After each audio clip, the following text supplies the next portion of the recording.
What's that word, chat? What's that? You know, we came to talk about this Melly situation. Since he got trial coming up next year, we gotta talk about this Melly situation. What led up? I know some people want to say, "Dang, what led up to this Melly situation? What really happened? What's going on with the Melly situation? What really happened with Melly? Did he do it or what? What was going on with it?" You know what I'm saying? This for the ones that really don't know what's going on with the Melly situation. Some people do, some people don't. This just a reminder. This screen right here is a reminder of what's going on with the Melly situation, gang. Hold up, let me make sure first, we had to do a sound check before we even start. Even though if y'all hear me already, that's good too, but I have to make sure that we are live. I have to make sure because sometimes my my job be messing up, gang. Okay, we is in the building, gang. We is in the building, so they did get all that what I said. So that's good. That's an A plus there. I'm glad then. Um, um, we just gonna talk about this YNW Melly situation. We ain't gonna be in here long, gang. We just came to break a couple topics down with the YNW Melly. A lot of people want to say, "Dang, what really happened?" and want to know what led up to this situation for YNW Melly being treated the way he being treated, or for people to say his karma, or whatever the case may be. We came to talk about YNW Melly though on this screen. I ain't gonna be long like I usually be. Probably be an hour or whatever, and a half or whatever. But we ain't gonna be long in here, gang. Salute to everybody that's in the building. W to everybody, gang.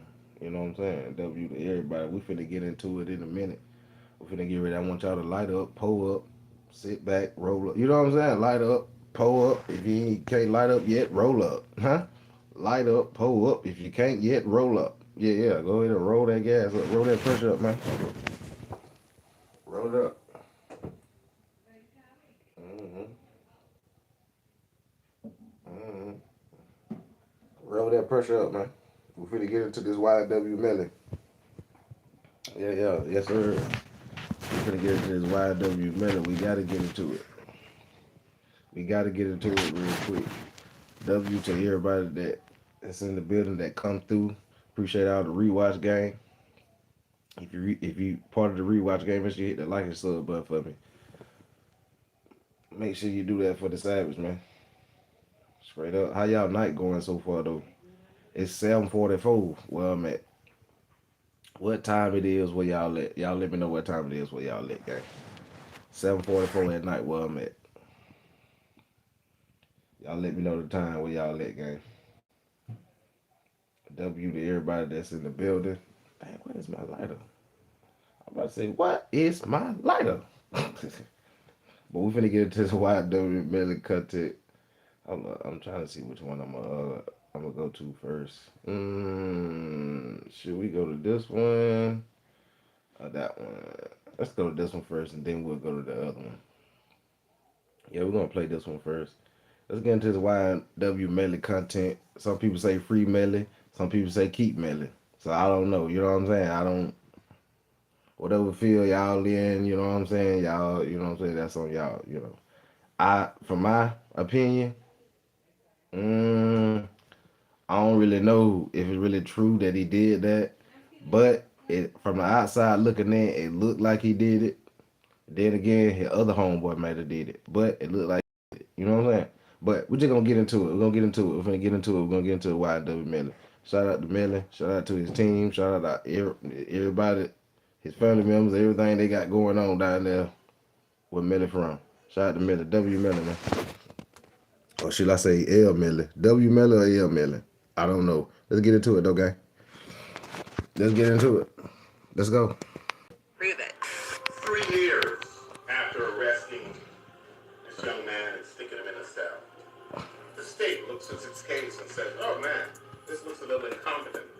Miramar Police seems to have botched this investigation, and they call the Broward Sheriff's Office and ask them to come and look at the investigation upon which this entire prosecution rests.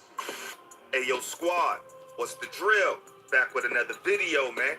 YNW Melly was on his way to having the whole world in his palm. He climbed the ladder to success fairly quickly and was able to get superstar features in his rookie season. As a rapper, singer, and songwriter who emerged from Gifford, Florida, a small town with a history of drama and poverty, it would appear that Melly beat the odds. With songs like Schmurder on My Mind, Mixed Personalities featuring Kanye West, Seidel featuring Juice WRLD, and 223s featuring Glock 9. Bro wasn't missing at all. However, you already know that the street dudes in Florida really can't escape trouble. Whether they are guilty or not, it isn't the problem. The drama just seems to find these dudes in the daylight with a flashlight. After a few run-ins with the law during his ascent into stardom, the later incident will prove to be the most detrimental blow to his future. Mr. Melly is currently on trial and facing 2 counts of first-degree hit. Salute to my boy Jiggle in the building. For allegedly taking out his salute to the game, man. Fellow rappers in the YNW collective, YNW Sack Chaser, and I just started, gang. 6 minutes. At this point, I'm sure Schmurder is the last thing on his mind, more like freedom. But nonetheless, he been in that courtroom feeling the pressure. So just what's going to be the fate for YNW? Hold on. What they said? His life behind bars? I was talking on that part. I was talking, game. My fault. Find these dudes in the daylight with a flashlight. After a few run-ins with the law during his ascent into stardom, the later incident will prove to be the most detrimental blow to his future. Mr. Melly is currently on trial and facing 2 counts of first-degree hit and possible loss of your life penalty for allegedly taking out his 2 friends and fellow rappers in the YNW collective, YNW Sack Chaser, and YNW Juvie. At this point, I'm sure Schmurder is the last thing on his mind, more like freedom, but nonetheless, he been in that courtroom feeling the pressure. So just what's going to be the fate for YNW Melly? Will he spend the rest of his life behind bars? Will he get a lucky break in a light sentence? Or will he have to face any time at all? We're going to find out. Let's get to my bag, gang. So let's keep the play and get down to business. Straight up. Let's get down to business, man. Let's get to it. So without further ado, let's skip the play and get down to business. YNW Melly was born Jamel Maurice Demons on May 1st, 1999. He was raised by a single mother, Jamie Demons King, who was only 14 years old when she gave birth to him. He never knew his father, who was claimed to be another rapper named Dante the Gift Taylor. He has a younger brother, YNW Slime, who was also a rapper and pretty talented, might I add. Melly grew up in a poor, dangerous part of Gifford. He really a trench baby for real. So you already know the street organizations wasn't too far away. Naturally, he supposedly joined the Bloods gang at a young age. He started posting songs on his SoundCloud when he was 15 years old, influenced by artists like Chris Brown, Michael Jackson, and Lil Wayne. He adopted the stage name YNW Melly, which stands for World or Young New Wave, and co-founded a rap collective with the same name. The group included Anthony YNW Sack Chaser Williams, Christopher YNW Juvie Thomas Jr., and Cortland YNW Bortland Henry.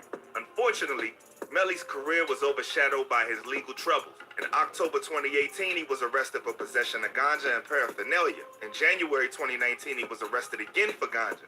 On February 13th, though, 2019, he turned himself into the authorities after being accused of deleting YNW Sack Chaser. But you think that boy guilt signed to Burn? Shout out to Burns in the building. According to the police, Melly and YNW Bortland staged the scene that looked like a drive-by and then drove them to the hospital where they were pronounced deceased. Melly denied the charges and pleaded not guilty. After several years behind bars, the trial finally began. So Melly, y'all tried to make it seem like a drive-by, gang. Y'all thought the police was gonna be that dumb? Y'all actually thought the police was gonna be that dumb, not knowing they got forensics and shit. Stop it, Melly. Ain't no way y'all was that dumb, gang. And then ain't no way Bortland went along with the plan. Nigga, if Bortland would have told, listen, if you would have told me that, if I were Bortland, you would have told me that fucking plan, nigga, I would have said, what? Ain't no way this shit gonna work. And he went right along with it and drove them niggas to the hospital. That nigga drove the dead bodies to the hospital, gang. That crazy work, gang. And on June 12, 2023, Too much evidence. jury Real, election and bro. opening statements. The trial is expected to last for several weeks, with dozens of witnesses and experts testifying for both sides. So what I'm about to do now is give you all the What's up, details Ken? about what's been going down thus far. According to the prosecution, Demons and his associate Cortland Malik Henry shot and deleted Williams and Thomas on October 26, 2018 after leaving a recording studio in Fort Lauderdale, Florida. They then drove around the bodies in a gray Jeep Compass for several... Bruh, this the vehicle right here, bro. Listen, gang. In the back, y'all shot the back. Y'all shot out everything and saying that it was a drive-by, nigga. Stop it, gang. And this is what is it? How many people can fit in that bit? Y'all give me an estimate how many people can fit in here. They say them boys was shot from the back. So somebody was sitting behind them boys. That means one was sitting right here in this seat and one was sitting in this seat here. And that means YNW Melly, he had to be sitting behind them boys, gang. He had to be sitting behind them boys, gang. They say if they were shot from behind. If they were shot from behind, that means somebody was sitting in the back here. Had to be. Somebody was sitting in the back. I don't know if it was Bortland or Melly, but somebody was sitting back here in this back here, behind these two seats right here. It was hot. Straight up. Let's several go. hours before taking them to the hospital and claiming that they were targets of a drive-by hit. The prosecution alleged that Demons and Henry staged the crimes by firing shots into the car from outside and then placing the strap near Williams' body. On day one of the trial, June 12, 2023, the defense and prosecution laid out their cases before breaking things down. The defense seemed like they were going to make a case that YNW Bortland was in fact the hitter.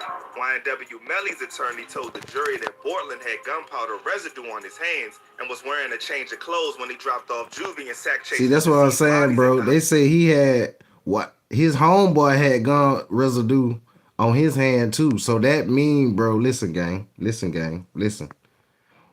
The story I heard was Melly hit them boys and he made Bortland hit him after just to make sure he was down on some damn mafia shit. No cap. That's what I heard, gang. At the hospital. Oh, man. Those were Bortland's lies, the attorney told the jury. What's up, D? He lies about where the incident occurred. He lies about y'all smash that like button if you're new to the channel for me. In a shocking addition to the trial, prosecutors went ham and tried to prove that the rapper Fredo Bang picked up hit that like and sub button following the alleged crime. Frederick Gibbons. Frederick Gibbons is also involved in the music industry, and he asked to be picked up. Frederick Gibbons, then, about 11 minutes later, is sent another drop pin, where Mr. Demmons has moved a couple of meters. They say that they have cell phone data that proves Melly sent Fredo his location minutes after the incident, and Fredo arrived at the location a short time later. Prosecutors have been trying to get Fredo Bang to testify in the case. He refused to answer questions in July 2022. Fredo Bang has invoked his Fifth Amendment right to not testify. Fredo said, nigga, I do not want to testify. Get your ass over here, Fredo. We have cutting edge technology. Get your over here, Fredo.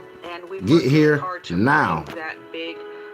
That nigga said, get here now. Giving statements that could be used against him and that would incriminate himself. And that's pretty much it. The prosecution also told the jury about incriminating text messages YNW Melly sent friends following the incident. This individual is reaching out, asking if Mr. Demons is good after he's been tagged in multiple social media posts about the shooting. And Mr. Demons allegedly responds, I did that ish. The jury was then shown surveillance footage of YNW Melly leaving the studio and getting into the car that Juvie and Sack Chaser were hitting that night. In a dark turn of events, they also saw video of Sack Chaser and Juvie's lifeless bodies being pulled out of the car at the hospital, as well as photos of the red stained clothing. What's item J? Picture of the jean jacket that was provided by members. That look like your jacket, Melly. Melly. That look like something Melly have on there. That look like something Melly have on there, no cap. That look like your damn jacket, Melly. That look like something you'll have on, gang. With regards to this next photo of item J, there is an arrow indicating a circular area. Are you able to tell the ladies and gentlemen of the jury if that is or is not a distressed portion of the jacket or is some sort of bullet defect? Based on my experience and training, it appears to be something similar to. It's stuff like that that really makes you feel the full impact of what actually went down. On day 2, June 13th, 2023, many interesting aspects of the case played out both in the courtroom and across social media, including a live stream video of the trial as the court was in progress via a YouTube feed. Just prior to his second court appearance, Melly promoted the trial's Law and Crime live stream on his own Instagram page, while prosecutors from the state of Florida looked to have the mother of YNW Juvie-born Christopher Thomas identify her slain son on the stand. YNW Melly's defense attorneys attempted to block her from testifying. As the trial's jurors were temporarily removed from the courtroom, the defense argued that YNW Juvie's mother being allowed to testify could potentially have a serious impact on the jury. After hearing arguments from both sides, Judge John J. Murphy III decided to delay a ruling on whether or not Juvie's mom could testify until he could thoroughly look into everything. According to the Law and Crime Network, the families of both YNW Juvie and YNW Sack Chaser become visibly frustrated at one point during the second day's proceedings when YNW Melly closed his eyes and folded his hands to pray before making what appeared to be a kiss-blowing gesture. Well, what was that, boy? I mean, man, Well, can what- you really blame the fam? Things would be Well, extremely what was that, sensitive Melly? during that trial, and emotions would be hella high. After being shown initial footage of YNW Melly leaving the recording studio in Fort Lauderdale, The boy angry think he and in the Fulio? same car There wasn't in no which the voodoo. shooting occurred on the first day of the trial, jurors were shown more footage from both inside and outside of the studio. Additional key pieces of evidence presented on day 2 included photos of a Jeep Compass, which the prosecution claims Melly and his co-defendant YNW Portland used to make it appear as if the homies were slain in a drive-by. Day 3, June 14th, featured more evidence being brought to the table for the jury. Much of the morning included testimony from firearms expert Jorge Belo, who was brought in for firearms analysis according to Law and Crime News reporter Bryson Paul. The jury also heard from a lab expert who was brought to analyze glass fragments at the scene. A crime scene supervisor also took the stand and testified. Photos showing Bortland uninjured following the shooting were also presented to the jury. During the close of the day's session, Melly was also seen communicating with somebody in the gallery. The rapper mouthed something repeatedly and appeared to get upset. He then turned to his attorney and seemed to be having a tense conversation.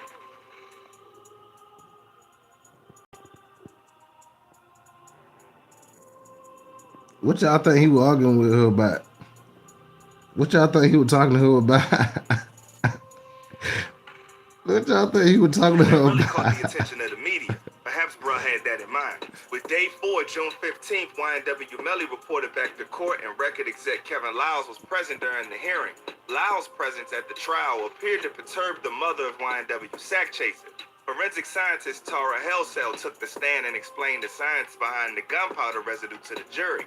And when we talk about GSR, or gunshot residue,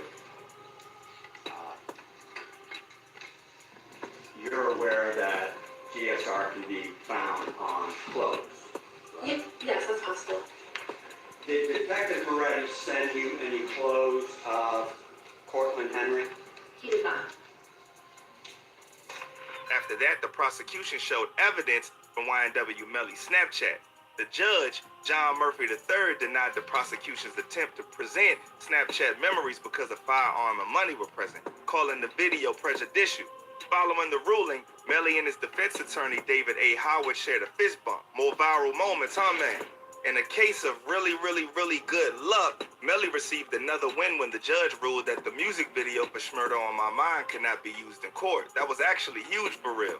Next, Felicia Holmes, the mother of YNW Melly's former girlfriend, Mariah Hamilton, took the stand for the prosecution. Cold-blooded, man. It was presented that Holmes had inside knowledge of the incident, but was paid to keep quiet. They showed the jury Instagram posts from Holmes complaining about the fact that the money was never sent. Wait until this trial, the message reads. I'm doing what I should have done in the beginning. They can call me Mrs. Snitch B. If you think I was a beast before, wait until this trial. I'm not holding anything back. I'm doing what I should have done in the beginning. They can call me Miss Snitch. Holmes testified that the state ruined her life and intimidated her into taking the stand. How are you today? Not good. Are you cold? No, I'm just, you know, I don't feel comfortable. Are you nervous? I feel threatened. To Leo, skipping the buy one, get one means losing 50% of his savings potential. The twist, YNW Melly's attorney pushed for a mistrial toward the close of the day, accusing the prosecution of having Holmes present out-of-court statements to the jury. There was a small disturbance at the end of the day when YNW Sack Chase's mother told Melly, "I'm not going anywhere." She was asked to leave by authorities, in which YNW Melly reportedly got a big laugh out of it. That's crazy, bro. Day 5, June 16th, after a short delay due to a hospitalized juror, the day started with the news that the judge had denied YNW Melly's attorney's motion for a mistrial. I'm sure they was hurt by that one. There was also an issue of a juror questioning a bailiff about the mistrial motion before it was announced. The juror was then asked how they knew about the mistrial. The juror in question said that they heard about the motion last week from a defense attorney and had not found out from outside media or independent research, which would have then been grounds to have the juror removed. Both sides ultimately decided it was okay to let the juror stay on the trial. The first person to take the stand was emergency response worker Susanna Johnson, who discussed cell phone technology. A member of law enforcement also testified on the topic. This was the basis of pretty much the whole day, with the continuous objections and sidebars added into the mix. Typical trial BS. Day 6 of the trial was June 19, 2023, and the proceedings continue with FBI Special Agent Brendan Collins, who continued with analysis of cell phone data. What can you tell us about where the blue phone and the red phone were at 3:20? So generally, if we're around your students. As you're moving across the slide, what are we looking at? So we see a series of towers that the red phone and the blue phone were hit by as they move from east to west. So you see there's a line of towers generally in this area, kind of 1.5. Boring. However, YNW Melly received another win when the judge ruled that the prosecution committed discovery violations by trying to submit forensic evidence that was not previously disclosed. And that seems to me to be a Richardson violation. The discovery that's ongoing, you know about it, and you're not telling them about it until you're here in court. So as far as when I'm ready is concerned, I think that's a discovery violation. And I'm finding it to be a discovery violation. I just think the only way it can be cured is he's not going to testify about this second procedure that's not coming in. That's new discovery. The defense doesn't have an opportunity to depose the witness. The defense doesn't have an opportunity to do X, Y, and Z. That's just not the way it should be. As a result, that evidence would not be allowed to be used in the case. Also, Melly saw another witness testimony go in his favor when a DNA expert admitted that Melly's DNA was only found on the rear driver's side door handle of the car where the incident took place and not on any items found in the vehicle. Next, BSO Crime Lab DNA analyst Kurt Rhodes testified that Melly's DNA was among 3 other people on the scene. This makes things complicated if you ask me. That was pretty much it for the day though. Day 7, June 20th, things started off with testimony from undercover agent Danny Polo, who requested he take the stand with a mask on to conceal his identity due to his occupation. The agent explained he has a $50,000 bounty on his head as reasoning for the strange request. Judge John Murphy III allowed the request despite objection from YNW Melly's defense team. The mask issue took another turn when a juror revealed that they were uncomfortable with Polo's face covering, which led to another delay. Next, the prosecution went into a deep dive about YNW Melly's phone records in an attempt to prove that the messages on the phone are pertinent evidence to the case. Melly's defense team tried to shoot down the assertion that all of the messages were Melly's. Ultimately, Judge Murphy allowed the phone evidence to be presented. Agent Danny Polo continued his testimony for the prosecution by giving expert opinion on YNW Melly's alleged gang ties. Polo analyzed Melly's social media accounts and attempted to tie the South Florida rapper to gang activity based on photos and videos on Instagram and Twitter. At this moment, this is all I've been able to cover. But if you guys run this one up, I will do a follow-up with more breakdowns for y'all. So show some love. It is my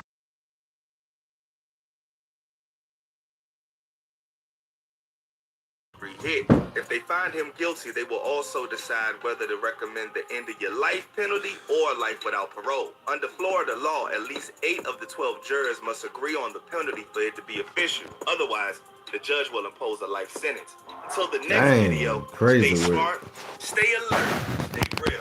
I'm out, y'all. Crazy work, gang. We got one more video, gang. He guilty, gang. I just say he guilty, gang. I been knew he was guilty, but I'm just saying this is for the rewatch, gang. Guilty. Guilty, guilty, guilty, guilty, guilty. That's what I say. I say guilty. You know what I'm saying? I say guilty. That's what I say. Let's go. Melly back in court today for his trial. Investigators say Melly shot Thomas and Williams inside of the Jeep Compass and then tried covering it up by staging a drive-by shooting. The state's final witness, the lead detective on the case, said they found no evidence of a drive-by where Melly claimed it had gone down. Instead, he said they found evidence of a cover-up. The first injury to the head weapon, back of the head, was the fatal injury. Tell him shank up for real, Burns. So in this case, that's the fatal Real injury talk, Burns. because the other two, he was dead when they were inflicted. So, 1, Melly changed his clothes. 2, the position of where Melly was in the car. I told y'all. T-Mobile puts Melly at the scene. I told y'all he was in the back. Squad, what's the drill? Back with another video. Hold up. You see what he said? Hold up. Let's break that back. I bet I was In talking. this case, that's the fatal injury because the other two, he was dead when they were inflicted. So, Somebody get on the bottom. 1, Melly changed his clothes. 2, the position of where Melly was in the car. Because the T-Mobile puts Melly at the scene. Ayo squad, what's the drill? Back with another video, man. The second week of the YNW Melly double homie trial ended with an intricate look into the rapper's text messages around the time of the 2018 incident he's being accused of carrying out. According to a lot of law practitioners and commentators, that week wasn't the best for the prosecution. Things were looking bleak for them while Melly and his defense team were seen having a field day. Believe me when I tell you, week 3 looked a lot different and the defense won't be filmed laughing again anytime soon. In addition to that, week 4 is set to be just as eventful with the jury planning a site visit, testimonies from other people close to Melly and the YNW collective, and more damning text messages from Melly's mobile. So today, we break down the latest in the trial, day by day, and give you the real on how Ish is looking for Melly and his Code D. So without further ado, let's skip the play and get down to business.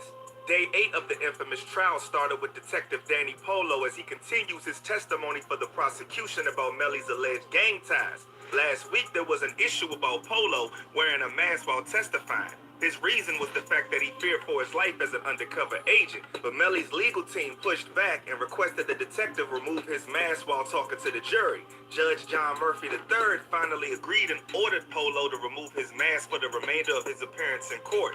This is good news considering the last week it was exposed that the agent's identity was already compromised due to his wife having their family picture in her Cash App profile. Also, one of the jurors expressed that the mask irritated her anxiety and PTSD, yet nothing was done about it at that moment. Back to the text messages. The jury was shown messages between YNW Melly and other alleged gang members, and Polo concluded that based on the text, Melly was being recruited by multiple G-Shine Blood gang members to get down. Young Thug, Jules Santana, and French Lock Montana's 'em names were up. brought up in court Straight up, as Jigga. being referenced in text messages about their gang affiliations. Polo also testified that he believes Trippie Redd and Fredo Bang are gang members as well. By associating Melly with these alleged celebrity gang members, the prosecution can play on that with the jury's preconceived notions about gangs in hopes that they look at Melly with the same lens and not think twice about finding him guilty. So you're even a gang expert. Y'all smash that like button if you're new to the channel, gang. Well, it is important because the gang expert is part of the reason they're asking about gangs and Y'all smash that like button if you're new to the channel, gang. No cap. If you watching with the Savage, smash that like button for me. If y'all don't mind, gang. Turn me up. What we doing? Turn me up. It's the Savage. We over here covering it down this Melly real quick.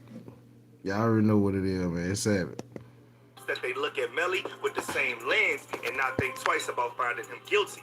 Why is there even a gang expert involved in this case? Why is that important? Well, it is important because the gang expert is part of the reason they're asking for the death penalty.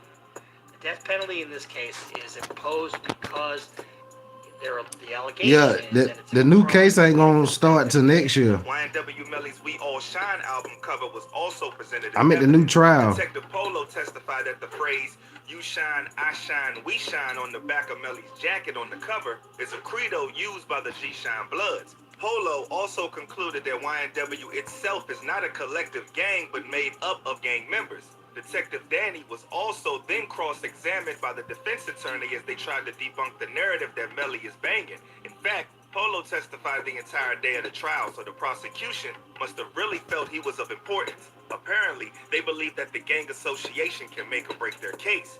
Day 9 began on Tuesday, June 27th, with the continuation of the cross-examination of Polo, who's been on the stand since day 7. As the prosecution's gang expert, the state has been using Polo's expertise to try and prove Melly's gang ties and how much they played into the assassination of Juvie and Sack Chaser. YNW Melly is said to have messaged somebody no regret for the ish that I did, which is a line from the Louisiana rapper Kevin Gates' song 4:30 a.m.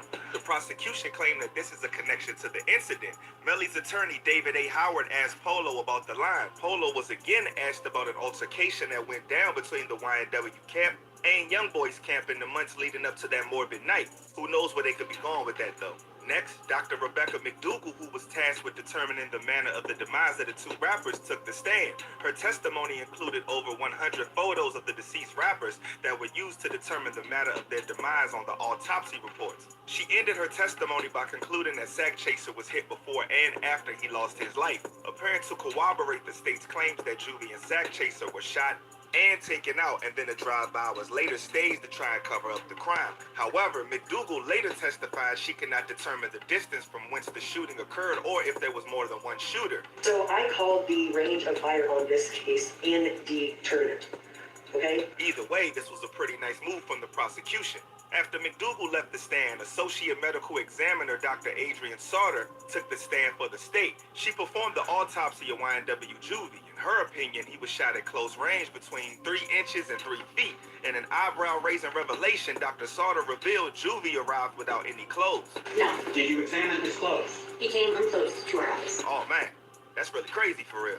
It is unclear if she was referring to the hospital or the medical examiner's office. This is when things started to take an interesting turn. The prosecution has been cooking since this week started for real. The day ended with a close of Sauter's testimony. Day 10 began on Wednesday, June 29th, with the testimony of Sergeant Christopher Williams. A shooting reconstruction expert examined the Jeep Compass vehicle where the incident went down. According to Local 10 News, Sergeant Williams said that his investigation concluded that Juvie and Sack Chaser were hit from inside the vehicle by one person and one strap. From the driver's side back seat. As to the shot that killed Christopher Thomas, where did that shot emanate from? Driver's side. You think so? You think so, Burns? What's up, Miracle? Is it possible for there to have been two Hey, hit that like button, sub, but if you're new to the channel. inside that car? No. Why not? When Assistant State Attorney Kristen Bradley questioned Sergeant Williams, he explained how he estimated the trajectory of bullets into and out of the gray-colored Jeep Compass they were riding in. What are you demonstrating in this photo? This is a demonstrative photo that would show if an individual was seen. So they're saying, I told what I was telling y'all, gang. I was telling y'all, remember I was showing y'all in the first beginning, they were saying that, so them boys had to be sitting, like, you know what I'm saying, in these two seats, gang. Remember I was telling y'all that in the other video that we was talking about? I said somebody had to be sitting in them damn 2 seats if they say he was behind them. And they say them boys was asleep. They said them boys was asleep, gang. So either it had to be like this, gang. So I'm just being honest. It had to be, gang.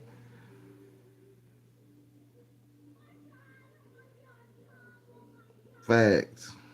I'm just being honest. Seated in the rear passenger seat behind the driver would be able to obtain a shot into the front seat passenger. Yeah, that's pretty big news right there. I bet you Melly's armpits turned into waterfalls on that one. Heavy news, yo. On the night of the October 2018 incident, YNW Portland-born Portland Henry, who was the driver of the vehicle, told a Miramar detective that they were the targets of a drive-by in Broward County, Florida. My determination was that it was not a drive-by shooting, Sergeant Williams told the jury. My determination was that this is not a drive-by shooting, and it's based upon this picture here, which is a very good picture to describe it. All of these rounds are done, all but one is done at a stationary position. Williams testified that Juvie, real name Christopher Thomas Jr., was hit in the head at close range on the face from the left in the middle of his cheek while he was facing forward. He also added that he was already deceased when he was shot multiple times as he was crumbling with each round, according to the I told y'all. Part of the wound. I told y'all, gang. Sergeant Williams explained about the entrance wound. I told y'all, gang. I told y'all in the first beginning or the other video we was talking about. I told y'all that when old boy, when whoever shot them boys, after somebody shot them boys after them boys was unalive. And who has gunpowder residue on their hands? YNW Portland. They said after Melly did what he allegedly, because he haven't been, but they say after Melly did what he did, Melly asked Portland, hey nigga, I need to see if you really down, nigga. I need to see if you really down with me. And that's when Portland emptied more rounds into him as they was unalived, as they was already unalived. That's why they saying that, gang. I had to explain to y'all if y'all didn't know. I know y'all probably know, but I'm just saying. That's painful to hear as an onlooker. One can only imagine what it's like to hear something like that as one of the family. They gotta be all in our prayers, bruh, for real. As for sack chaser, real name Anthony Williams, he was shot at close range according to Sergeant Williams' testimony. And Williams also testified that the driver's back was firmly pressed against the seat during the shots of Juvie and sack chaser. He added that Juvie was taken by surprise by the shooting as evidenced in his defensive left hand thumb laceration according to the reconstruction. When Bradley asked Williams, it did what now?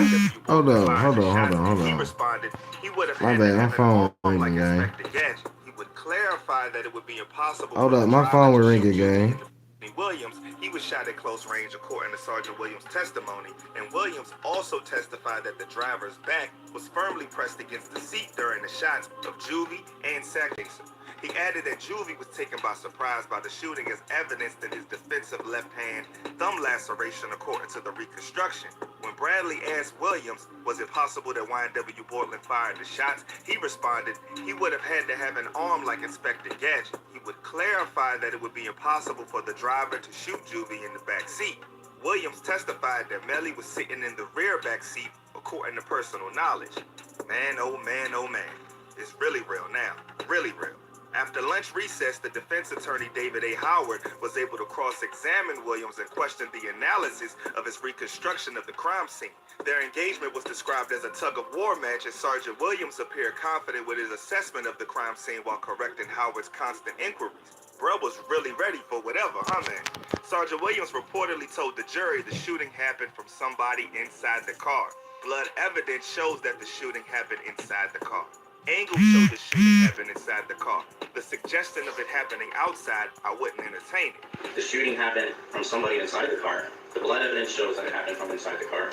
The angles show that it happened from inside the car. So any suggestion of it happening outside of the car, I would not entertain because it's not possible. Uh-oh, shots fired. I'm not entertaining all your scenarios, Howard reportedly said during his cross-examination of Sergeant Williams. He had to have been in his feelings when he said that, for sure. Later on the stand, Williams testified that it could have been both YNW Melly and YNW Portland who shot from the outside of the Jeep, saying, "It looks to me that the person was directly in front of this car at the bumper when he or she fired into the car. That is how I determined think my so, math was Burns? correct." He then said that the vehicle was moving when the shots were fired. The defense might be able to use this to their benefit, maybe. According to designated law and crime journalist Bryson Paul, Melly has been keeping his performative gestures in the courtroom down to a minimum. After these past few days, who Say can his blame him? last name He is probably Little should the have done that Demons. from the beginning, honestly. Day 11 hit on Thursday, June 29th, with the prosecution continuing their redirect of Sergeant Christopher Williams, the man who has done more for the prosecution than the prosecutors themselves. After the prosecution finished their redirect of Williams, the mother of YNW Juvie took the stand. God bless her, man. During her testimony, Juvie's mom, Leandra Phillips, identified her son as one of the people seen in the surveillance footage from outside of the New Era recording studio in Fort Lauderdale. Are you related to one of the deceased in this case? Yes, I am. How so? Thomas Mulder. And who is that? Christopher Thomas. Who's that in that photograph? Christopher Thomas, my son. The jury watched as Melly, Juvie, Sack Chaser, and Bortland all left the studio on the day of the double homie. Assistant State Attorney Kristen Bradley said that the video recorded before the incident in the early morning of October 26, 2018 shows Melly getting into the left rear seat of the Jeep vehicle while Sack Chaser was in the front passenger seat and Juvie was in the right rear seat. Bradley asked Phillips to identify her son. The four YNW rappers left the studio together at about 3:20 a.m. Bortland, who was the driver of the car, would later show up at Memorial Hospital in Miramar, Florida, with the two bodies at about 4:30 a.m. Also, the prosecution counted all 529 photos to prove that it was Melly's phone that was pinged that night. Among the rappers included in the 500-plus photos were Kanye West, Kodak Black, Fredo Bang, J. Cole, Trina, Lil Uzi Vert, T. Grizzly, Young Thug, and the late rapper PNB Rock. At first glance, this would appear as something that was inconsequential, but doubling down on Melly's ownership of the phone could serve to be quite damning in the long run. Stay tuned, folks. During the day, it was also announced that the jury Hold would up. go on a site visit to the Bruh said, hold up. Bruh said, crazy part is, what if they got into an argument and since everybody in the car acted up, Melly could have shot Fear. They could have been tweaking with each other. Hyde and Pride got involved. You know what, Burns, you're right. That is a good theory, though. But listen though, I gotta help you with that. They say the boy was asleep. They was shot when they was asleep. So, you know what I'm saying? They was asleep when they was shot. That's the only part. You know what I'm saying? They was shot while they was asleep. I don't know if y'all knew that or not. They was shot while they was asleep. Yeah. Yeah, so only people that probably did the arguing was Juvie and Melly after the fact, saying what the hell we gonna do. That's the only time they probably were arguing. What we gonna do, man? Why the hell you know?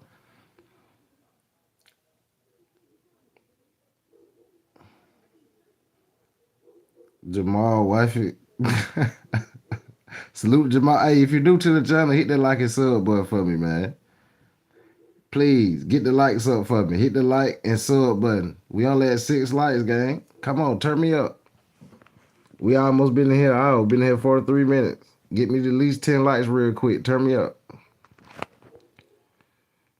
Why you do that, bro?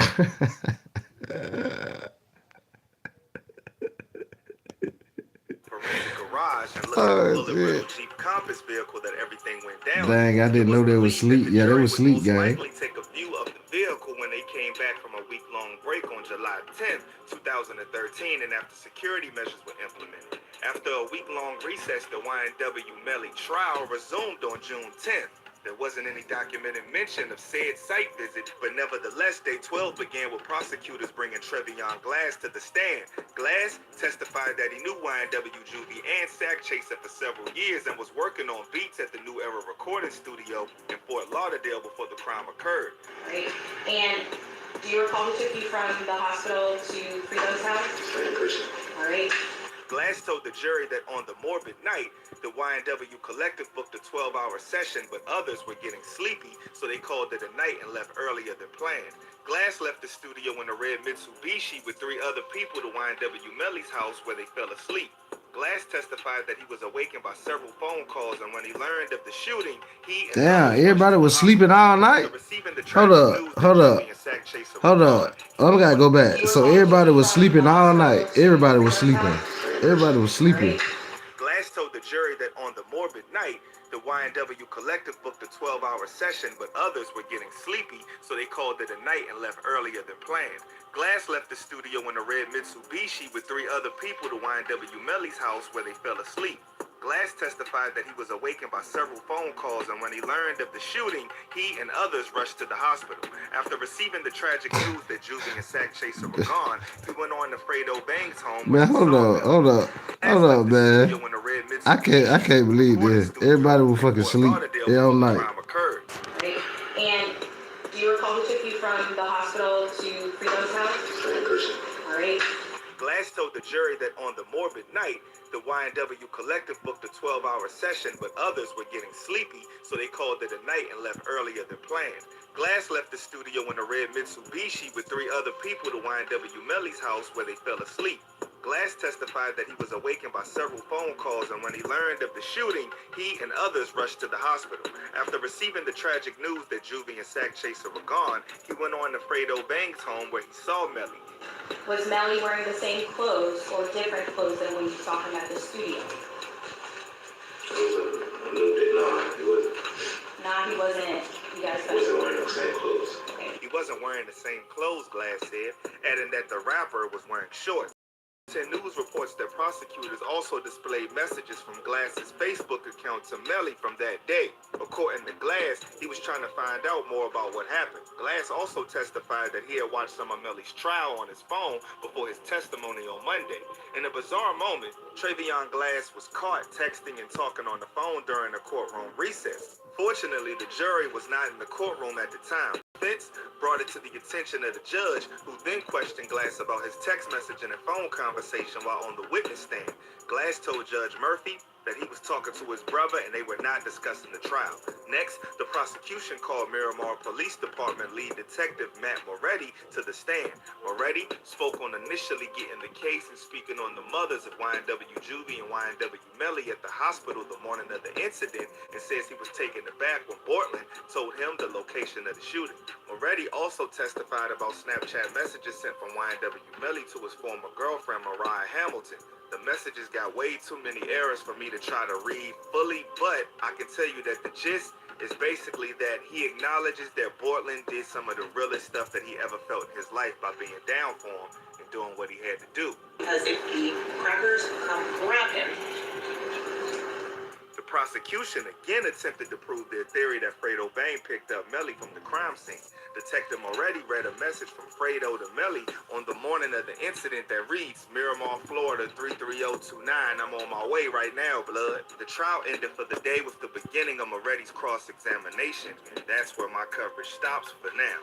Melly's defense maintains that the 2 rappers were taken out in a drive-by, while prosecutors allege that it was Melly who shot the 2 men. With each week that goes by, the defense is beginning to look a bit more Swiss cheesy, but trials are usually a marathon and not a race, so we just gonna have to see how things play out. Things are turning up for both sides of this fight, where each week is a round in the match. Week 3 saw several haymakers from the prosecution, while the defense, played defense and bobbed and weaved. However, for the first time in the trial, the bruising and swelling are starting to be visible and appear to hinder their ability to counter. Will they have the endurance and stamina to keep the fight interesting? We're going to have to wait and see. Until then, stay smart, stay alert, and stay real. I'm out, y'all. Shout out that nigga Melly, man. Custom clothing with tap stitches. Will he walk free? Who knows, gang? Who knows? But it don't look pretty. Either both of them niggas going down, or somebody going down for that. Yeah. Either Melly going down, or Bortland going down, or both of them niggas going down, but somebody going down. Yeah, somebody going down for that. No cap. They got too much evidence, gang. Way too much evidence. Only a federal courtroom. Bro, they got way too many evidence. 88. Way too much evidence. They got way too much evidence, gang. On them boys. Way too much. I'm talking about crazy work.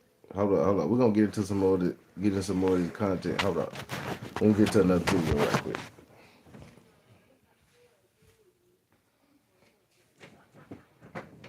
We'll get one more video real quick. We gotta get in one more video, gang. Hold on. We in that bit. We in that bit, gang. Y'all get the lights up for me. Both A and then X. It's over with for them boys, gang. I'm just being real with you. It's over with.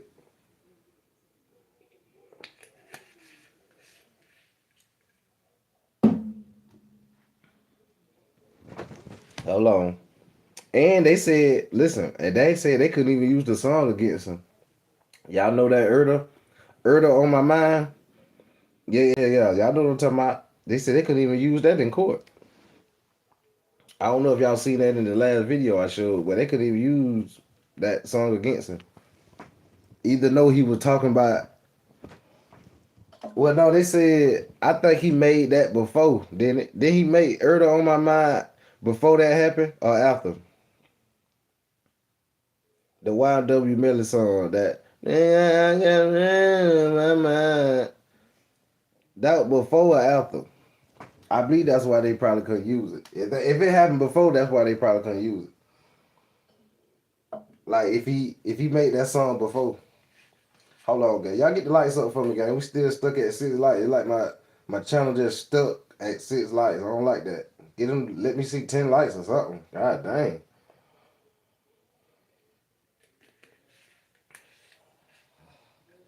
Before we get into this, we finna get into some more content. We finna get into some more content. Hold on. We finna get into some more content real quick. Yeah, dude. Shoot. About to say that. I can't even find my jump real quick. Hold on, gang.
Oh, I had to find my damn lighter.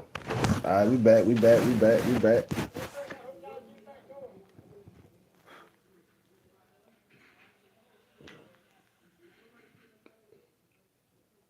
get into some more of this Melly content. Bet they say, damn, nigga, you way too damn long now. God dang, my fault, gang. We back. Let's get into some more of this Melly content, though.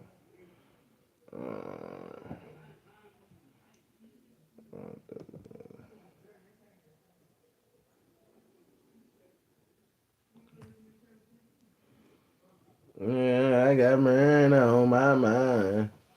That what he say, nigga? I got murder on my mind. What he say? He said he got it on his mind.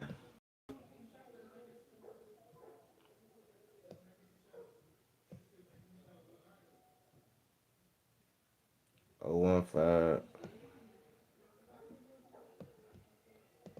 Let's go. He's not a regular person. Yeah. Like, all jokes aside, like, Melly's not a regular. Now at 5:37, 2 men are in jail this morning, including an up-and-coming Florida rapper. Both men are charged. Your ass.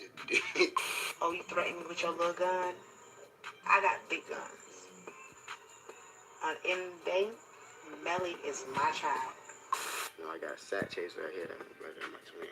Okay. And you got them niggas tatted on you, boy? This a lot of your friends who passed? No, them right. The boy, hold up, my bad, gang, my bad. The nigga he unalive, the niggas he unalive, gang, he got them niggas tatted on them, gang. Hold on. Ain't no way. On any day, Ain't no Melly way. is my child. No, I got a sack chase right here. That's my brother and my twin. Okay. He got them boy tatted on him. This a lot of your friends who passed? No, them right. Oh, okay. What up, gang? Back with the real. You know what's the deal. By now, we've all know what's been happening in the past 2 years with Florida artist YNW Melly. And if by some reason you live under a rock and in the dark about a situation, and you come to the right place, YNW Melly was at one point at the top of hip-hop as a new artist breaking into the scene with his emotional and raw music. But the rapper and the different personalities living in him allegedly took out 2 of his best friends and staged it as a drive-by. The once prolific career now has the capital punishment hovering over his head. We're gonna break down his troubled past and the voices in his head that led him down his destructive path, the snitch that may have sealed his fate, and the damning evidence of the case. Jamel Demons will be conceived when his mother, Jamie Demons King, was only 14 years old. Being a child herself, she lived with her mother in an apartment before beginning to work at Dunkin' Donuts. Hold up, bro. To the lower end, Hold up, bro. Hold on, bro. widespread poverty. Man, bump that. The nigga that's talking, that nigga talking boring as fuck, gang. I ain't even gonna count. Fuck it. I was 14 when I got pregnant with him. Dang, bro. And I had him in my 9th grade year. He was born. And then we lived in these apartments called Briarwood with my mom for a little while. Then we moved in the low end of Gifford, which is like real poor. But that's what she could afford at the time. Jamel would find ways to cope with his new environment, bumping on the porch with his radio. One day, he would pop in his only CD, Chris Brown's first album, and while dancing, he would for the first time meet one of the friends he's now under suspicion of murdering, Christopher Thomas Jr., also known as YNW Juvie. From then, their friendship was inseparable, and he would build a bond with him that were like-minded with bigger dreams. Ain't nobody make it out of here. They dreams, they stopped them in high school. Me and all my niggas, we had the same thing going on. This would include the other homie whose life he allegedly took, Anthony Williams, also known as YNW Sack Chaser, an accomplice to the hit of their 2 friends, Cortland Henry, aka YNW Portland. Let's sidetrack a sec to pay close attention to a founding member of YNW that oftentimes goes unnoticed. Jalen Green, also known as YNW J Green. YNW J Green was one of the first 3 to form the Young Nigga World YNW Collective alongside Melly and Juvie. Was you ever in YNW? Yeah, for sure. Okay.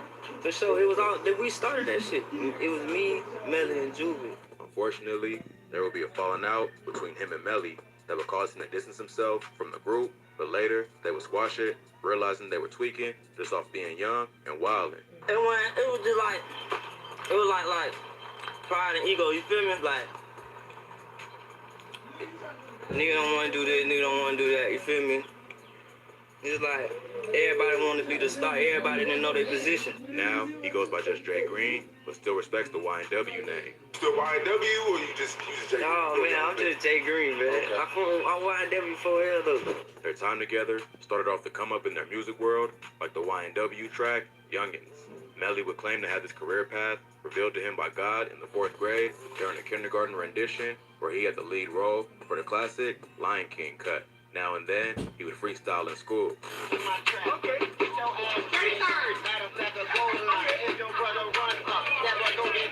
But his mind was hiding someone in him that he kept from the world. Melly would be diagnosed with bipolar disorder and ADHD. Well, you're not diagnosed with bipolar or anything like that. Yeah, I am. Word. So you are bipolar. ADHD.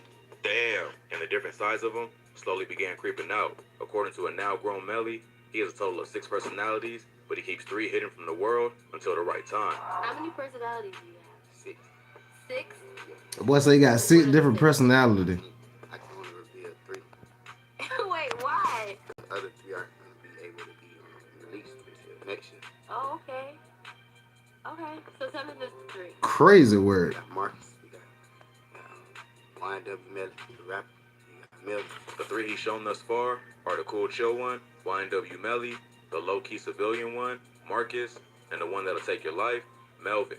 If we fast track a bit to his hit single, Murder on My Mind, that placed him on the map, Melly told Genius in the interview that Melvin is the one that inspired the song, because that's all he thinks about. Melly's life would change at a young age when he was charged with 3 counts of aggravated battery with a deadly weapon and 1 count of discharging a firearm in public. Basically, like 10th grade, really. Okay. Were you getting in a lot of trouble and shit? Yeah, I had went to jail for the school shooting thing I did. School shooting thing? Yeah, I was shooting by the school. Another follow-up, a teenager has been arrested in Vero Beach after he fired shots near Vero Beach High School. It happened yesterday. Oh, that boy been a problem. School, Melly been a problem. And a curse. It was when he was behind bars that he penned the song, Mama Cry.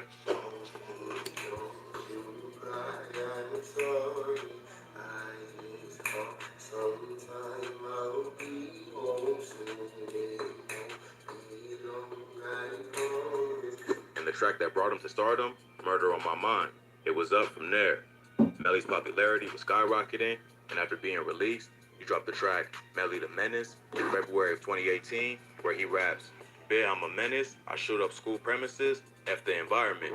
Unfortunately, his freedom was short-lived after authorities would arrest the rapper while on juvenile probation for the lyrics to his song, Murder on My Mind. And I kept beating all my violations because I had a lawyer. I kept beating. Right. And then boom. Like that one, it was just like, hell no. But Was it because of the video? I ain't had the video. But the video wasn't even out, It right? was just a song. I had saw that you got in trouble for it, so you had to rename it Mischief, no? Yeah, I went to jail for it. Yeah. He would be back out not long after. Melly would be in and out of prison, fighting legal issues, but his music career was exploding. It was evident when he released the collaborative track, Mixed Personalities, alongside Mr. Yeezy himself from his album, We All Shine. His sign into 100K management solidified his fame. Melly and his YNW crew were taking over, living lavish and everything that comes with it. But in 2018, tragedy struck when Melly reportedly lost his day one homies, YNW Sack Chaser and YNW Juvie, to a drive-by. On October 26, 2018, reports began flooding in about the drive-by that shot up Melly's whip, and 2 of the YNW collective succumbed to their injuries upon arrival to the hospital. The story given by YNW Portland, who was the one to bring his wounded friends to the hospital, was that the crew, excluding Melly, had just left the studio in Fort Lauderdale, and as they entered the freeway, a car pulled up and opened fire, hitting Sack Chaser and Juvie in the head, torso, and back. Melly would mourn the passing of his brothers online with heartfelt posts, social media. Some footage, however, of Melly turning up, looking happy at a music video, taken just the following day of his friend's passing, has some questioning his empathy. Melly still turned regardless of what happened this early morning. He's still out here being very positive. Turned still.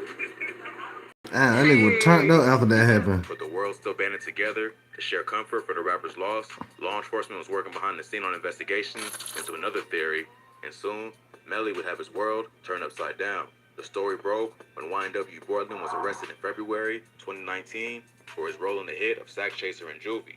Melly would release a message to his fans before turning himself in to authorities. It was then that the severity of the accusations was coming to light. Basically, what authorities believe is that Melly and Portland staged the entire drive-by to cover up that the one that murked their friends were none other than Melly himself. Crazy. The charges were damning. Portland, whose real name is Cortland Henry, was charged with 2 counts of premeditated hits and 2 counts of accessory after the fact and held without bond. Melly, real name Jamel Demons, was charged with 2 counts of premeditated hit and also held without bond. Given the level of crime, Louisiana hood legend, Boosie, advised the use of the lawyer that got For him off real, criminal burn. punishment, Jason Williams. Nah, not like that. I was just reaching out and just letting them know that, you know, you need to get Jason Williams. I had other people reaching out to him. Everybody just telling them, hey, you go get Jason, you know. But even with Jason, the case had a lot of roadblocks coming that would stop Melly's freedom in its tracks. Authorities would release findings on their investigations, and the information documents appeared like the nail in the coffin for Melly in Portland. Officers had cell phone videos, Snapchat messages, videos, snitches, the whole nine. Investigations began picking apart plot holes in the original story. Firstly, Portland told authorities it was a drive-by, and that Melly wasn't in the car as he went in a separate vehicle when they left the studio. That's the first contradiction.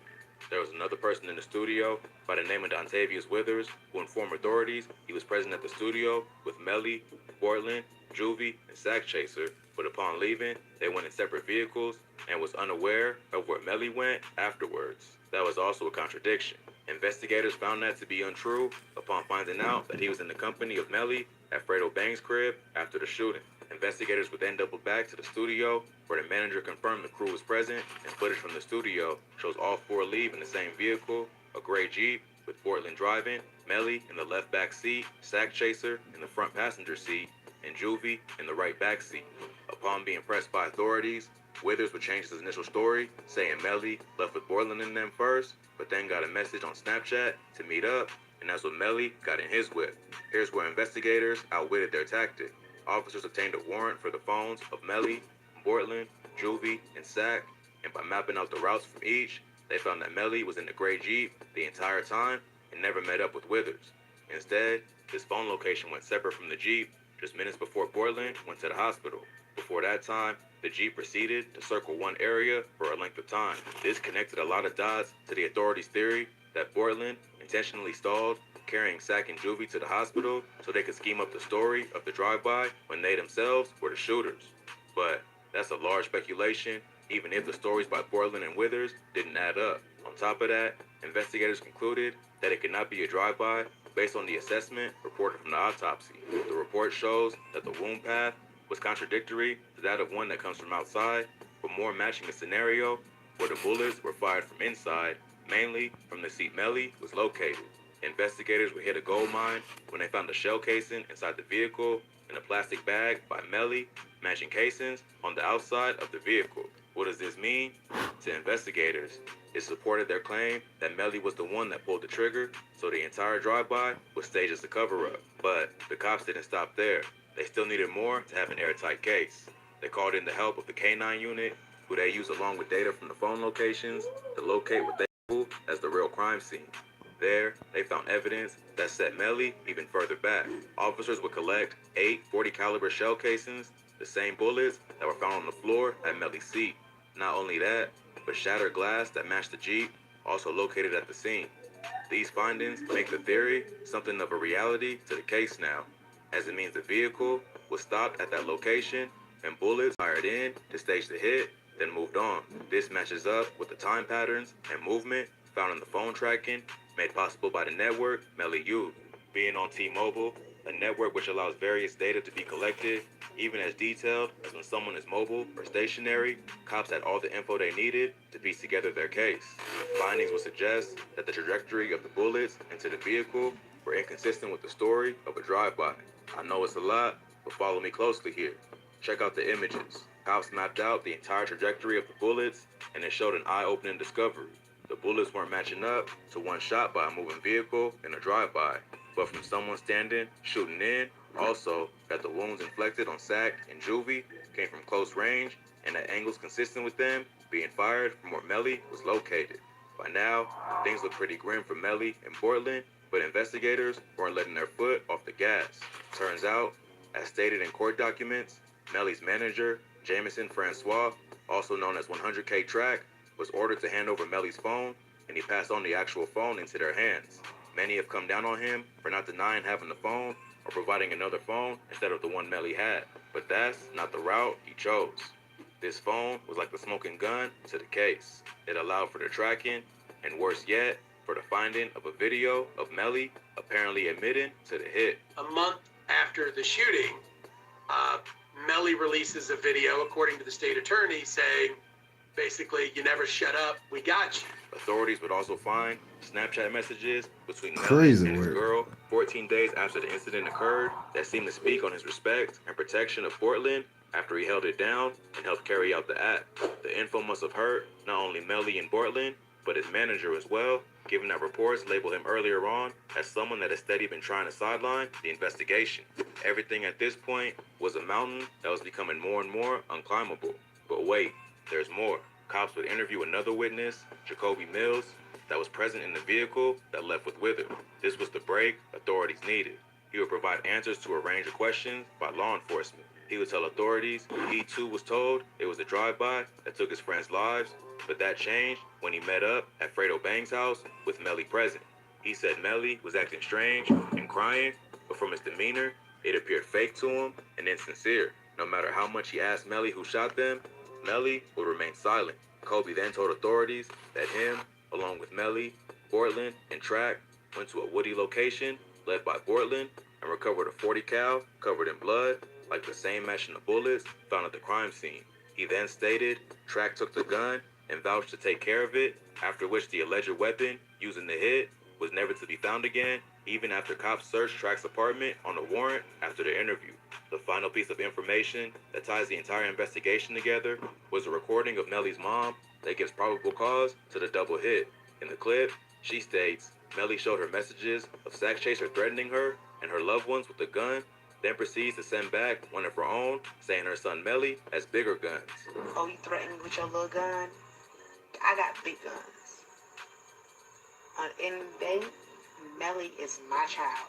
The odds seem fully stacked against Melly. To date, the latest news was the May 23rd release of Portland on $90,000 bond to await trial on house arrest. Unfortunately, in April 2021, Portland violated the terms of his release by turning up at various clubs, which got him right back in the pen with his bond revoked. As it stands, they're both again incarcerated and awaiting trial to see if the case leads in their favor or in the direction of the law. While Portland will be facing life, Melly, on the other hand, is being tried by Broward prosecutors for capital punishment, so the stakes are high. I'll keep my ears glued to the case Crazy and work, update you gang. with any new findings that come to light. RIP YNW Sac. Crazy work, gang. That nigga guilty, bro. They got too much evidence. Like I said, too much evidence, gang. Way too much evidence. Way too much evidence on them boy, man. Way too much evidence. YNW Melly and his homeboy Portland. Both of them might go down for this. I'll be honest. Yeah, they both might go down.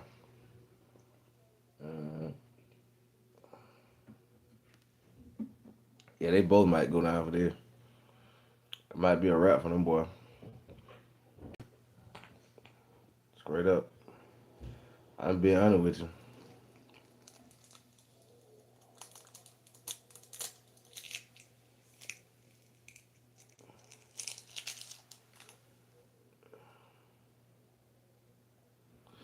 Yes, sir.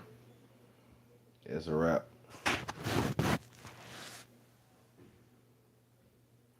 We're gonna see though. But I had to do a screen of what really took place. You know what I'm saying? What really went down with that. So like I said, guilty in my book. But we're gonna see when they come out in court. We're gonna see when they go to court. And that'll be next year around what, February or something? Yeah. We'll see. We'll see if he's gonna be guilty or innocent. Straight up. That's how I feel. Dang, Billy. We will see, gang. No cap. What is it? No tip. No tip. Warning signs. Nobody saw. Who is this here? About the warning signs nobody saw about YNW Melly. Let's see about this right here.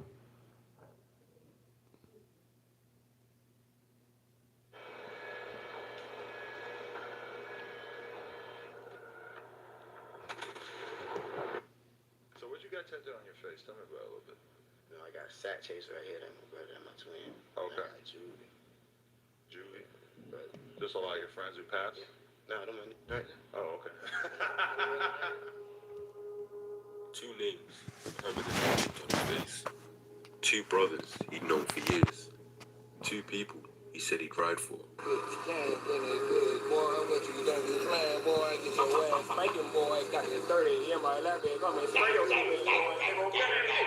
This shit here right here, family. You know what I'm saying? This shit ain't just was made overnight. Yeah, world. You feel me? We going straight to the top. That nigga where it's at, Chase, man. You know I love you. Shout out to Truth. On camera, they looked inseparable. My bad. I wouldn't get none of my friends tattooed on my face until they died. I'm not a good friend like you are, apparently. 2 months after this interview, both Sack Chaser and Juvie were pronounced dead.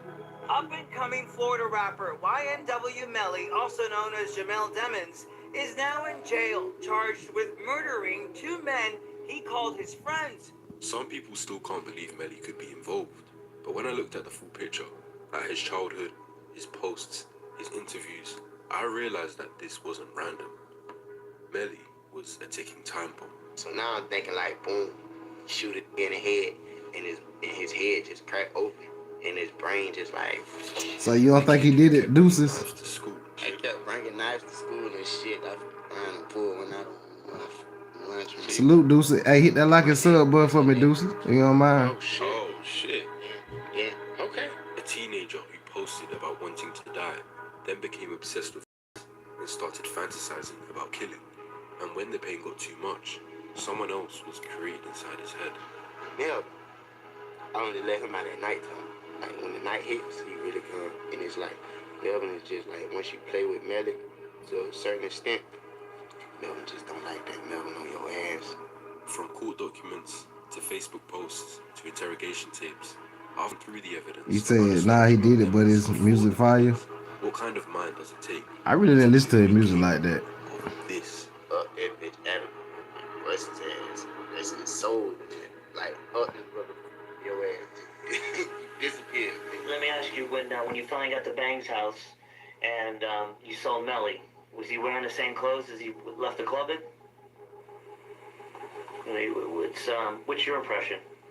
What do you think happened? Same thing y'all think. Murder to be. I ain't not no human murder. But I was still trying to find out who had my shit till when I found out they had the shit. Next day I just what's up?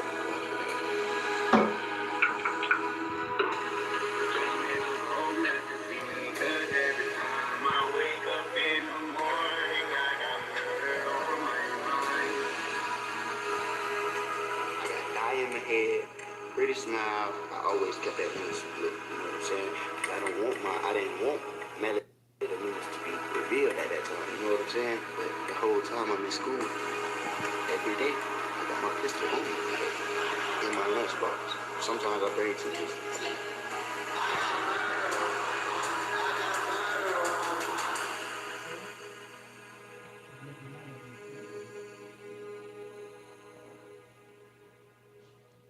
Light that gas up, gang. Let's go. Light up, light up, light up. Jamel Demons, another Jamie. What can I say about this kid? He was born May 1st, 1999. Camelia's a little nugget, 6 pounds, 7 ounces. Melly's birth had been a pretty unique situation. His mother Jamie had gotten pregnant with him at age 14 and gave birth to him in the 9th grade. This was in Elyria, Ohio, and the father was a guy named Dante Taylor. However, quickly after falling pregnant, Jamie's mother decided to move them from Ohio to Florida. Me and her ended up liking each other and whatnot, hit it off, and like was messing around, for years. And then she got pregnant with our son, Melly, and she initially left. She was only like maybe, not even a month pregnant. And then her mother uprooted her to go live in Florida where their grandma lived at. For whatever reason Jamie's mother decided to do this, we might not know. But after living with her mother for a bit, Jamie eventually got her own place in the low end of an area called Gifford. I was terrified. It's like I was really responsible for myself, and I was like responsible for a whole person and trying not to, mess him up. Gifford, It can make you or break you. There's really nothing to do. So either you got to put your head on straight and focus on your education and find something you love, or you're going to end up in the streets. Those are your options. After moving to that area, Melly made one of his first friends, Christopher Thomas Jr., who'd later get the nickname Juvie. In my day one, right? His dad one day met her right there. He was just like, my mama just moved to Orangewood today. I was like, shit, my mama just moved yesterday. Me and his bad ass, we just motherfucking like, we got the same brain, like, we got bored one day and we just set all them woods behind y'all on fire. Like, and this shit was on fire. The fire truck came. My mom beat both eyes. Like, They may have been delinquents setting the woods on fire, but they protected each other from being lonely, both in a new town with no friends. They went to St. Peter's Academy at the time whilst in elementary school and built a friendship that would last a lifetime. Literally, since Juvie would be one of the victims Melly would allegedly end up murdering a decade later. Not bad, gang. Booking.com has all kinds of stays because some want a house in the desert. Others. But before we get that far ahead, the rest of Melly's childhood is going to be the key examination in uncovering his psychology. Because if you think him being caught up in a murder case is somewhat spontaneous for Melly, just because he was a global megastar when it happened, then let me tell you that my psychological report Juice WRLD say gang shot and kill bro. but this case being a random act of violence. In fact, Melly's fascination with guns had started before his age and even reached double digits. That what you think, Juice WRLD? gun when I was 9 years old. Ever since then, like growing up, I was so addicted to the bitches. I love that bitch. Salute my boy Juice WRLD, man. Everywhere, the school. Salute my boy Juice. Everywhere. At just 9 years old, he'd started the habit of bringing a gun to school in his lunchbox. Not for protection, not because he planned to use it, but because they were just fascinating to him. A bit odd for sure, but a lot of young boys like action figures and first-person shooter video games, so it might have just been a boisterous trait taken too far. I don't think this fascination alone served as a basis for Melly's future actions, but the rest of his home life certainly did. At some point after settling down in Florida, Jamie had met a new man named Benny King Jr., and the two of them got married. They had a kid together in 2007 named Brandon, and all of a sudden, Melly had a growing family. On Benny's Facebook, he does a good job at making it seem like happy families, like a good father raising his two boys. However, behind the scenes, something sinister was going on. The date was June 25th, 2011. Vaughn. Nah, this Melly Juice WRLD. Stepdaddy comes home. This ain't Vaughn, this is Melly. My son is like, I don't know what you're talking about. I cleaned up the kitchen. So stepdaddy finds his stuff in the trash can. So, long story short, he put his hands on my son. I can't describe the next part in detail due to YouTube's guidelines. The full uncensored breakdown of what allegedly happened to him that day is on my Patreon though, linked in the description. All I can say about what happened between Melly and Benny back in June 2011 is that the sheriff's office put out a warrant for Benny with the charge of child abuse. Both Melly and Benny weren't allowed to be in the house together, and you would assume that a mother in her right mind would kick Benny out. However, it was a 12-year-old Melly who was made to go and live with Oh, you said you telling me my reason. Oh, so you think Vaughn had something to do with this?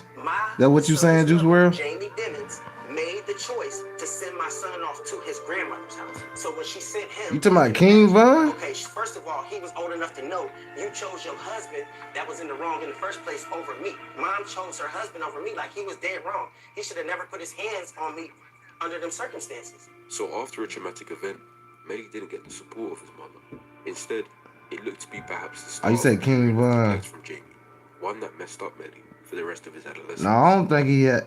You said that's your theory though. Complex PTSD or I don't think he had nothing to do with it though. But you said that's your theory, so we respect your theory though. It No involves cap. stress responses such We as respect your anxiety, theory. having flashbacks or nightmares, avoiding situations, places, and other things related to I the know. I traumatic think. event, heightened emotional responses such as I think that nigga just got damn tired. persistent difficulties in sustaining relationships. They say he was getting bullied though, Things Juice that may WRLD, cause by them boys. PTSD include long-term child physical or sexual abuse, long-term domestic violence, being a victim of human or sex trafficking, war, or frequent community violence. You might wonder, isn't this just regular PTSD? But the main discrepancy between the Crazy two work, is Juice that WRLD. PTSD is usually the Crazy short-term work. trauma event. For example, getting shot. CPTSD is to do with a long-term trauma. For example, getting abused by your stepdad over a period of months or years. The symptoms people with CPTSD usually have over PTSD are emotional regulation issues, identity and sense of self issues, and relationship issues. And while I can't clinically diagnose him, the symptoms line up perfectly with his story. You might be thinking, why would Melly have CPTSD? The issue was a one-off, so wouldn't that be PTSD? Well, on the 30th of March 2015, Melly posted on Facebook saying, abusive stepfather, I'm wondering if he's stupid. This was about 4 years after the event. In 2014, Melly also posted, stepdads always think they know everything, shut the up, and I swear to God, I feel like I don't belong with my family, I'm always in trouble, I don't give a fuck anymore. This tells me that Melly and Benny didn't get along the best, and considering Melly was kicked out of the house, and the charges didn't seem to give Benny any long-term punishment, there's a high chance Melly now felt powerless. He felt like nobody, not the sheriff's office nor his own mother, was on his side. However, even if true, I don't think Benny alone would have caused the CPTSD for Melly. But when in combination with Jamie's neglect, it was both of them combined that put Melly through a traumatic time. Melly being vulnerable on Facebook allowed us to see how he really felt during this time. My mama don't love me, what makes you think a bitch will? I stay smiling, but I be going through a lot of low key. Y'all wouldn't understand me. I miss my soul. If only I was really smiling on the inside as much as I do on the outside. Popping every day to hide the pain. Own family turned on me. I just want my mama to be proud of me once before I ain't ever been good enough for my parents. You people don't understand me. I done been through so much bullshit that I cry every night thinking about what I've been through. Many kids go through a phase in adolescence where they feel a type of way towards their parents, but it's all about context. Knowing what happened with Benny, knowing he wasn't picked by Jamie, and the fact that these comments are a thirst for love rather than typical anger towards a parent, it'd be my opinion that Melly is going through a time that is traumatic, and would surely be a catalyst for CPTSD to form. In the short term, I believe these events made Melly go through a period of depression. Children often have mood swings. They may feel sad or irritable for a period of time, like after getting a bad grade or falling out with friends, but after a while, they tend to get better again. Depression is different. If a child has depression, their sadness hangs on for more than 2 weeks. They may also have irritability or hopelessness that lingers. It may affect a child's sleep, appetite, or relationships with others. Depression can also prevent a child from enjoying school, sports, or hobbies that they once enjoyed. In severe cases, depression can lead to thoughts of taking one's life. There are a few different types, but I believe Melly was suffering with major depressive disorder. Some people call this clinical depression, and there are a few signs and symptoms of this type, but the main one that's clear with Melly is the mood changes. A child might seem sadder or more irritable than usual, and they feel this way most of the time. Melly had multiple posts where he expresses sadness, anger, and even thoughts of taking his own life. Dang, Melly. Paramount Plus is now the home of all your BET favorites. What? Melly just say he was just feeling like that. Series, movies. Shout out to Melly, man.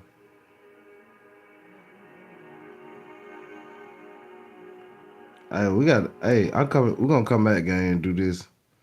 We're gonna come back, gang. We're gonna come back. I'm gonna come back, gang. I'm coming right. We're gonna come. Well, not right back. We're gonna come back and do another screen, gang. We'll be right back. W everybody that came through, gang.